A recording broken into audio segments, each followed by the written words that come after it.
श्रीमन्नारायण नारायण हरि हरि ओम। श्रीमन्नारायण नारायण हरि हरि ओम। श्रीमन्नारायण नारायण हरि हरि ओम। सुखदेव जी कह रहे हैं भगवान श्री कृष्ण अब भी सदा सर्वदा निवास करते हैं। कैसे? जब समंदर भगवान खुद कह गए थे दारू से जल्दी करो, वहाँ से सबको लेकर के भाग जाओ, अन्यथा जो है समंदर डुबाने वाला द्वारका पर समंदर सब डुबा दिया, भगवान श्री कृष्ण के महल को नहीं डुबाया। आज भी वहाँ पर लोग उसका दर्शन करके, उसको देख करके उनका पाप ताप अपने आप मिट जाता है।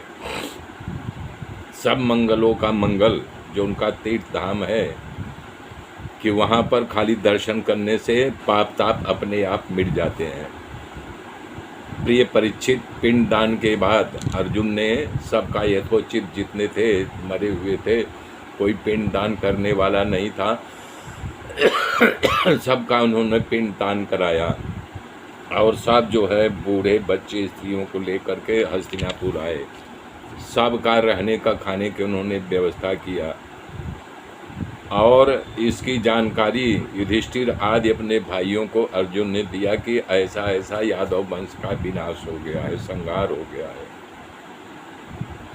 तब युधिष्ठिर अपने वर्षधन तुमको यानी राजा परीक्षित को राज्याभिषेक किया और भगवान के पुत्र अनिरुद्ध के पुत्र को वज्र को वहाँ का राज्याभिषेक किया और तुमको जो है हस्तिनापुर का राज्याभिषेक करके पर्वतारोहण करने के लिए निकल पड़े और हिमालय की यात्रा की, धीरे धीरे उस सर को गए। मैंने तुम्हें देवताओं को और आद्य देव भगवान श्री कृष्ण की जन्म लीला कर्ण लीला सुनाई। जो मनुष्य श्रद्धा के साथ इसका कीर्तन करेगा सुबह सुबह, उसको भगवान की परम धाम की प्राप्ति होगी। भगवान सही सही उसका बेड़ा पार कर दे, दर्शन भी दे देते हैं। माया से बधे हुए पाप ताप को अपने आप काट देते हैं। इस प्रकार से उनको ज्ञान दिया कि सौंदर्य माधुरी श्री कृष्ण चंद्र के अवतार संबंधी रुचित पराक्रम और श्रीमद् भागवत महापुराण था दूसरे के पुराणों और भी परमानंद की बात की लीला, किशोर लीला आदि संकीर्तन करता है। वो परमहंस मुनिंद्रों के अंतिम प्रारब्ध चरणों की पराभक्ति प्राप्त करता है। जैसे मुनि लोग लगे हुए हैं उनको देर से होता है, लेकिन जो हमारे कथा का श्रवण कीर्तन सुखदेव जी बता रहे राजा परीक्षित, उनको भगवत प्राप्ति हो जाती है। श्री सुखदेव जी का अंतिम संदेश कर रहे हैं। सुखदेव जी कहते हैं, हे प्रिय परीक्षित, इस श्रीमद् भागवत पुराण में बार बार और सर्वत्र विश्व आत्मा भगवान श्री हरि का संकीर्तन हुआ है। ब्रह्मा और रुद्र हरि से पृथक नहीं है, उन्हीं की प्रसाद लीला से क्रोध करते हैं, पालन करते हैं। अब तुम अपने पशुओं की सी अभी भी एक मूल धारणा को छोड़ दो, जो पशुओं जैसा व्यवहार डरे हो समय वो छोड़ दो और ये छोड़ दो कि मैं मरूंगा।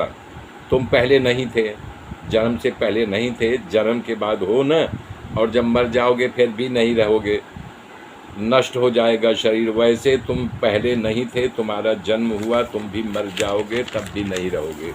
जो कुछ बचा है उसी से तृप्त हो जाओ, उसी को अपना जो है कर्तव्य मान करके मेरी आज्ञा का पालन करो।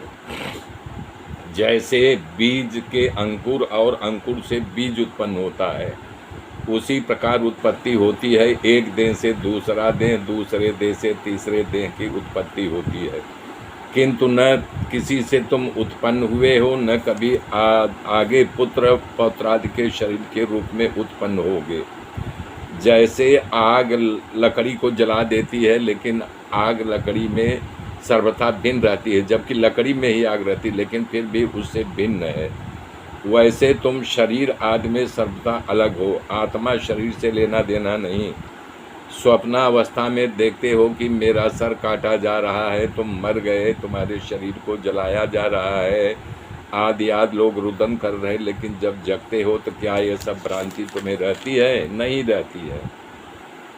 परंतु ये जब शरीर की अवस्थाएं दिखती है, आत्मा की नहीं, देखने वाले उस अवस्था में पाते हो जन्म मृत्यु रहित शुद्ध बुद्ध परमात्मा स्वरूप हो।